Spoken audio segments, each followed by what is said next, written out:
All right, time for your first challenge. I provided you files that for the coffee mug of the logo and of a coffee stain at the bottom of the cup. And you can see here, this is kind of the final product.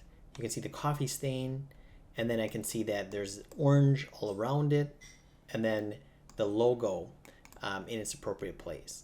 So what I'd like you to do is to pause the video, and you can go to the starting file of this. I'm going to give you a coffee mug with screwed up UVs, and I want you to UV map it and then apply the materials, or I should say the textures, as you can see here.